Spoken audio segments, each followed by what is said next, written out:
जय जगन्नाथ। आज आसतु आम पौराणिक कथार गोटे नुआ विषयटे जानिया जो विषयटी की समस्ते जानी नाहंती।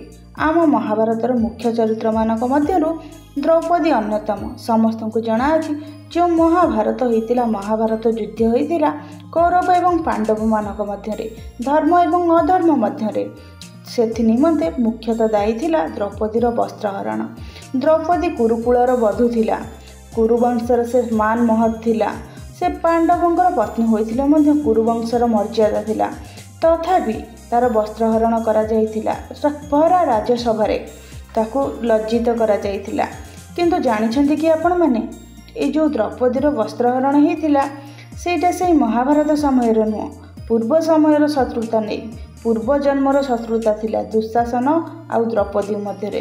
केबे मनरे प्रश्न आसी कि कौरव जो 100 भाई थिले मानकर 100 भाई मध्यरु अन्य भाई माने काहेकि द्रौपदीर वस्त्रहरण रे भाग नहीं नथिले बा वस्त्रहरण निमते प्रथमे आगकू जाई नथिले। केवल दुशासन ही प्रथमे आगकू जाइथिला एवं से ही द्रौपदीर शाढ़ी टाणीथिला। तार मध्य गोटे पौराणिक कहानी अछि काहेकि ना द्रौपदी सहित दुशासनर शत्रुता ए जन्मर नुह अन्य जन्मर थिला। पूर्व जन्मर शत्रुता को केंद्र करी दुशासन द्रौपदीर वस्त्रहरण करथिला। आउ द्रौपदी दुशासनर रक्तरे बेणी बांधिथिला।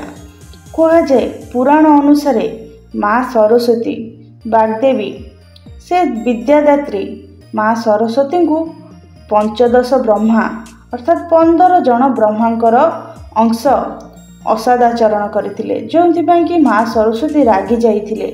माँ सरस्वती रागी जीवा परे तांको कोपानल अर्थात से रागिवा परे तांको रागरु गोटे कन्या संतान जात होइतिला। सेई कन्या संतानटी गोटे चंडी थिला। से चंडीर ना थिला केतुका चंडी। आउ से केतुका चंडी माँ सरस्वती कोपानलरू जात होइतिला। तांकर रागरु सृष्टि होइतिला। आउ से केतुका चंडी ही 15 ब्रह्मा मध्यरु 14 ब्रह्मा ब्रह्मांकर 14 अंश को से ग्रास करथिला। सेमानको रक्तपान करथिला। सेमानको निधन ध्वंस करथिला।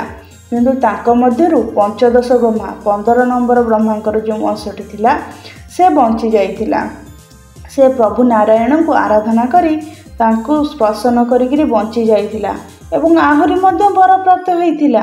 परवर्ती जन्म रे से केतुका चंडी उपरे निजर प्रतिशोध नब। ताहार सेई वर स्वरूप परवर्ती जन्म रे दुशासन रूप रे से 15 ब्रह्मा जन्म नैथिले। आउ से जो केतुका चंडी थिले से जन्म नैथिले द्रौपदी भावरे प्रतिशोधर स्वरूप पूर्व जन्मर प्रतिशोध निमंते दुशासन से केतुका चंडी को लज्जित करने निमंते तांको उपरे प्रतिशोध नेबा निमंते तांको जीवन मारिबा निमंते एही भली वस्त्रहरण कार्य करथिला। निंदनीय कार्य करथिला।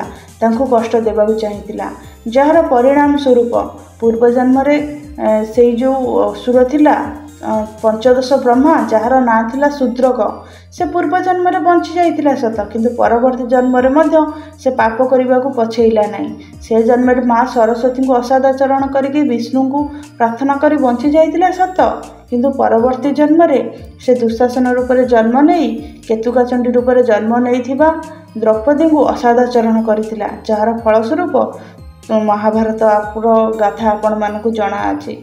द्रौपदी प्रतिज्ञा करथिले सेई शूद्रक बा दुशासनर रक्तपान करिवे। रक्तपान बदल से कौन करथिले ना तार रक्तरे बेणी बंधन करथिले एवं से शूद्रक दुशासनर मृत्यु होइथिला। यहाँ ही हेउची द्रौपदी वस्त्रहरणर पूर्व जन्मर शत्रुतार कहानी। यहाँ सारला दासଙ୍କ महाभारत रे वर्णित होइछि। जदि आपण मनकु आम तथ्य गुड़िक भल लागुछि तेबे चैनल टी को सब्सक्राइब करंतु।